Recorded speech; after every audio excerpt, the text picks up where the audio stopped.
Hello everyone. Today I am going to discuss about the instrumentation of X-ray spectroscopy and X-ray absorption spectroscopy. So this is the diagrammatic representation of X-ray instrumentation. It contains X-ray tube. This X-ray tube contains cathode and anode which will produces X-rays. Then it contains this collimator. After that it contains monochromator, then sample and detector. Then this amplifier will amplify the detected X-rays, and finally it will be recorded in the recorder. Okay, so coming to the first one, that is X-ray tube.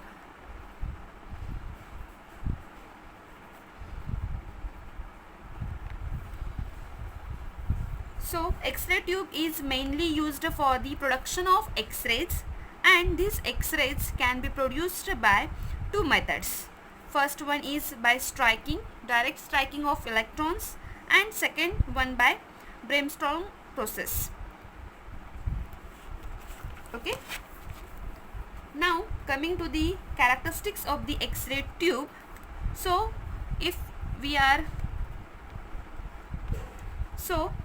you are talking about X-ray tube, which is represented here, it contains cathode and anode. It's a large vacuum tube. So this is a vacuum tube containing a heated cathode of tungsten filament. So it contains heated cathode, which is tungsten filament, and a copper or molybdenum target metal, which it's a anode. So this is anode and this is target metal. So this is made up of either molybdenum or copper. Other metals like chromium, iron, nickel, silver can also be used. Now there should be one more characteristics, and according to that, this target metal should be heavier than the sample. Okay, or element to be examined and higher energy are X-rays then that required to excite the target element or the sample element. And these X-ray tubes are operated a slightly higher voltage, which is up to 60 kilovolt.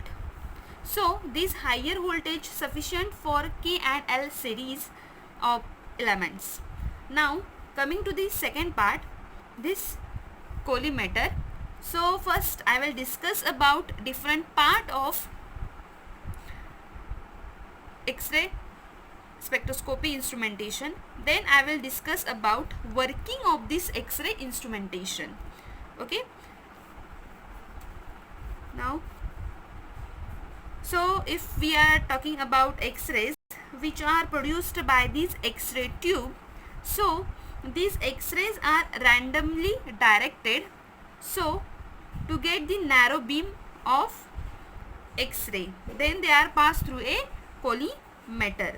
So this randomly directed X-ray will pass through a collimator, and here we will get narrow beam, because you can see that many radiations going, but there is only narrow radiation is passed through this collimator.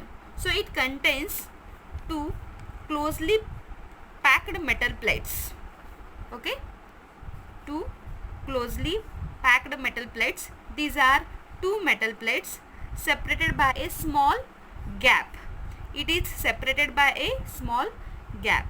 So here you can see that this collimator will absorb all radiations except the radiations which is passed through this narrow tube, narrow wave, and this narrow beam is required for our analysis. Now coming to the next part, that is monochromator.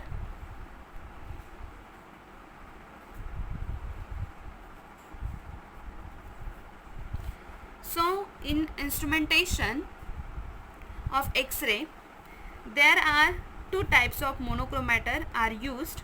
First one is filter monochromator.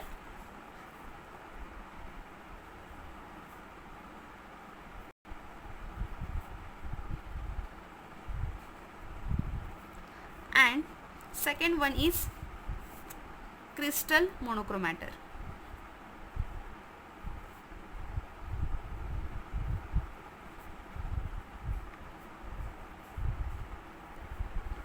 So here first I am going to discuss about the filter monochromator. So if we are using filter as a monochromator, then X-ray beam will be partially monochromatized and the filter absorbs undesirable radiations and it will pass through the required radiations. So here you can say that this filter absorbs undesirable radiation and it is passing required radiation, which is used for analysis of these samples. Now if we represent this filter monochromator, and then it will be this.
So here you can see both the radiations are same, and this is the radiations of molybdenum. So during the analysis, if we required only this K alpha, then this K beta is not required. So in that case we have to use suitable filter, and here we are using zirconium filter, which will filter this K beta radiations and not filter the K alpha radiations. It will only slightly decrease the intensity of this K alpha, and it will be like this.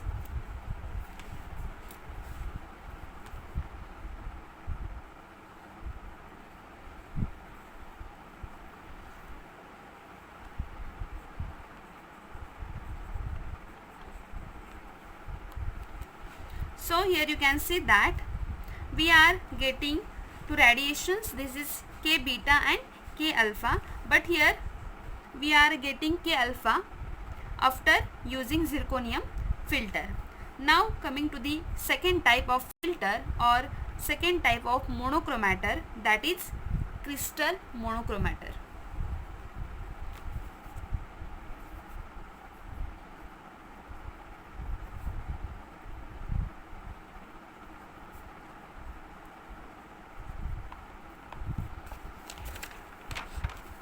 So this crystal monochromator is made up of suitable crystalline material like sodium chloride,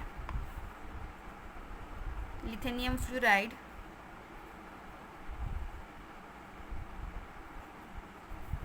quartz, etc. In the again categorized into two types. First one is plate crystal monochromator,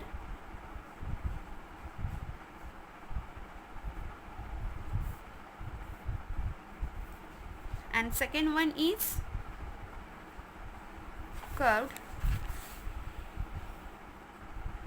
crystal monochromator, which will be like this.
So here you can see that we are having plate crystal monochromator.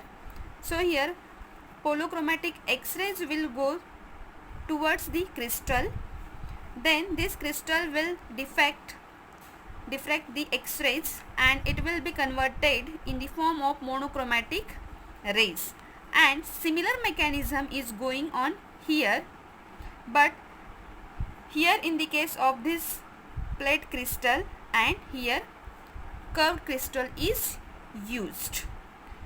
Now coming to the next part, which is detector.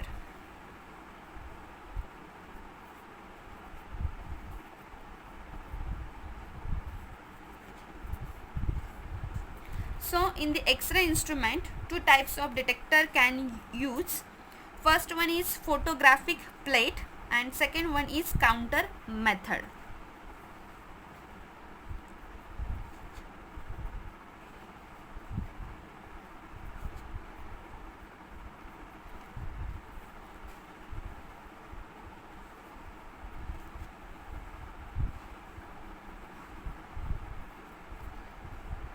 So coming to the first method, that is a photographic plate. So here in the photographic method, a film is exposed and developed in X-rays, passed through the sample, and D value is determined by a densitometer. So here you can see that this is detector. So here one film will be present and this radiation will pass through the sample, will go to the X-ray film, and that film will expose to this X-ray radiation, and after radiation that X-ray film will be developed and density of that X-ray film will be determined, and here D is equal to log I0 by I, and here I0 is the incident X-ray radiation,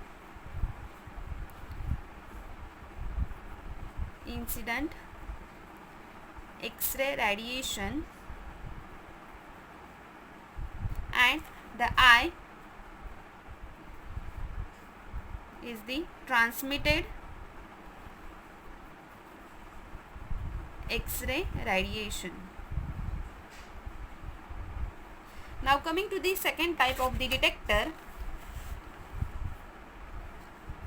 and those are counter methods, which are mainly characteristics into the 5 types.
So these are the different type of counter methods. First one is Geiger-Müller GM counter.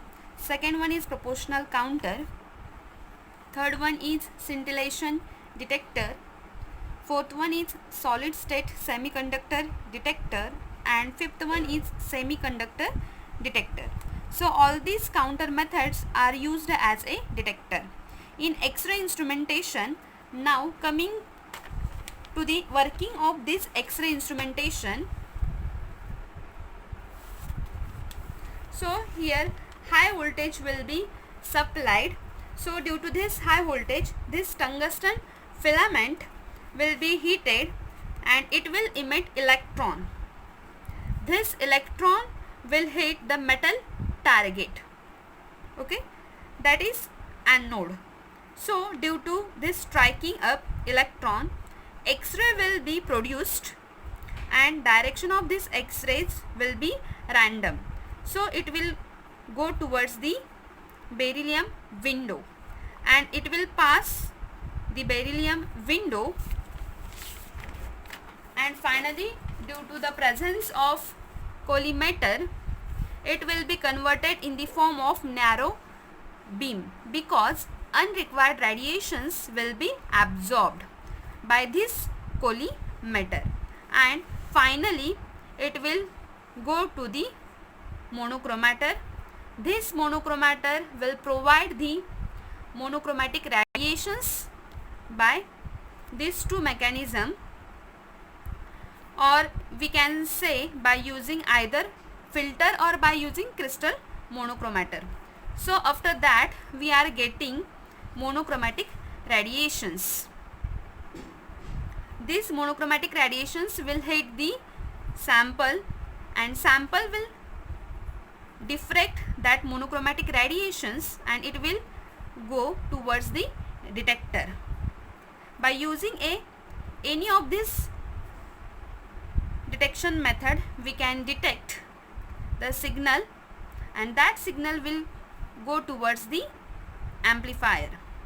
Amplifier will amplify that signal and it will go towards the recorder, and finally recorder will give the signal like this. So this is the complete detail about the X-ray instrumentation.